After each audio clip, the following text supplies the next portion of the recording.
মাননীয় প্রধানমন্ত্রী জনাব তারেক রহমান শহীদ মিনারের মূল বেদিতে পুষ্পস্তবক অর্পণ করলেন এবং নীরবে দাঁড়িয়ে ভাষা শহীদদের প্রতি শ্রদ্ধা নিবেদন করছেন।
এ পর্যায়ে ৫২ ভাষা আন্দোলন, ৬৯-এর গণ অভ্যুত্থান, ৭১-এর মহান মুক্তিযুদ্ধ, ৯০-এর স্বৈরাচার বিরোধী আন্দোলন সহ বাংলাদেশের স্বাধীনতা পূর্বপর সকল গণতান্ত্রিক আন্দোলন ও মুক্তি সংগ্রামে জীবন উৎসর্গকারী সকল শহীদদের রুহের মাগফিরাত কামনায় দোয়া অনুষ্ঠিত হবে।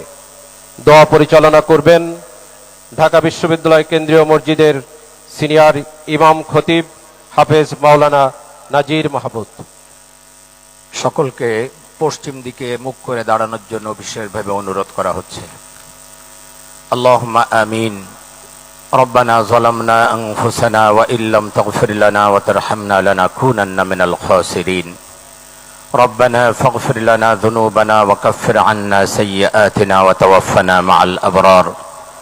اللهم إنك عفو تحب العفو فاعف عنا فاعف عنا يا كريم فاعف عنا يا رحيم يا الله। এই পবিত্র মাহে রমাদানে এই গভীর রাতে আপনার দরবারে আমরা হাত পেতেছি, আপনি আমাদের সকলকে মেহেরবানি করে ক্ষমা করে দিন। ইয়া আল্লাহ, ২১-এর এই প্রথম প্রহরে আমরা আপনার কাছে হাত পেতেছি মাওলা। ৫২-এর ভাষা আন্দোলনে যারা শাহাদাত বরণ করেছিলেন সকলকে আপনি জান্নাতুল ফেরদাউস নসিব করে দিন।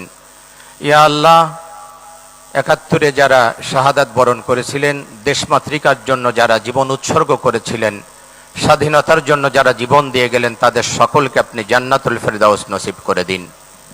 মাওলা, ফরিয়াদ আপনার দরবারে যারা ৯০ গণ আন্দোলনে মাওলা যারা শাহাদাত বরণ করেছিলেন তাদেরকে আপনি জান্নাতুল ফেরদাউস নসিব করে দিন। ২৪-এর এই আন্দোলনে যারা শাহাদাত বরণ করেছেন মাওলা, তাদেরকে আপনি জান্নাতুল ফেরদাউস নসিব করে দিন। যারা আহত হয়েছিলেন মাওলা, তাদেরকে আপনি দ্রুত সুস্থতা দান করে দিন। ইয়া আল্লাহ, বিশেষ করে স্বাধীনতার ঘোষক মরহুম প্রেসিডেন্ট জিয়াউর রহমান মাওলা, তাকে আপনি জান্নাতুল ফেরদাউসের উঁচু মাকাম দান করুন। মাওলা, ৩ বারের সাবেক প্রধানমন্ত্রী আপসহীন দেশ নেত্রী বেগম খালেদা জিয়া, ইয়া আল্লাহ, তাকে আপনি জান্নাতুল ফেরদাউস নসিব করে দিন। মাওলা, ফরিয়াদ আপনার দরবারে প্রেসিডেন্ট জিয়াউর রহমান এবং মরহুম খালেদা জিয়া, তাদের উভয়কে আপনি জান্নাতের মেহমান হিসাবে কবুল করে নিন। উভয়কে আপনি জান্নাতে একত্রিত করে দিন। ইয়া আল্লাহ, ফরিয়াদ আপনার দরবারে মাওলা, এই রমাদানে আপনার কাছে আমরা ফরিয়াদ করছি মাওলা, আমাদের দেশের প্রতি আপনি খাস রহমত অবতীর্ণ করুন। দেশ পরিচালনায় মাওলা নতুন দায়িত্ব দেয়া হয়েছে মাওলা, নতুন দায়িত্ব আপনি দিয়েছেন। ইয়া আল্লাহ, তার মাননীয় প্রধানমন্ত্রী তারেক রহমানের কাঁধে, ইয়া আল্লাহ, তার হাতকে আপনি শক্তিশালী করে দিন। ইয়া আল্লাহ, তার মন্ত্রী পরিষদ এবং তিনি যে দায়িত্ব পেয়েছেন তিনি যেন অত্যন্ত যোগ্যতার সাথে দেশ পরিচালনা করতে পারেন, সেই তৌফিক আপনি দান করে দিন।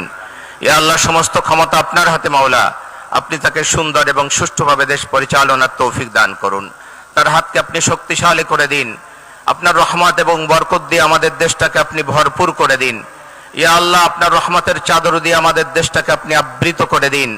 ইয়া আল্লাহ, আমরা আপনার কাছে রহমত কামনা করছি মাওলা, আপনার রহমত এবং বরকত দিয়ে আমাদের দেশটাকে আপনি ভরপুর করে দিন। মাওলা, ফরিয়াদ আপনার দরবারে এই রমাদানে আপনার কাছে আমরা ফরিয়াদ করছি মাওলা, শান্তি এবং রহমত দিয়ে আপনি আমাদের দেশটাকে ভরপুর করে দিন। ইয়া আল্লাহ, আমরা সকলে মিলে ভাই ভাই কাঁধে কাঁধ মিলে যেন দেশের এবং জনগণের উন্নয়ন এবং মাওলা শান্তি প্রতিষ্ঠিত করতে পারি, সে তৌফিক আপনি আমাদেরকে দান করুন। ওয়াসাল্লাল্লাহু তাআলা আলা খায়রি খালকিহি মুহাম্মাদিন ওয়া আলিহি ওয়া আসহাবিহি আজমাইন ওয়াজআল আখিরা কালামিনা ইনদাল মাউতি লা ইলাহা ইল্লাল্লাহু মুহাম্মাদুর রাসূলুল্লাহ সাল্লাল্লাহু আলাইহি ওয়াসাল্লাম।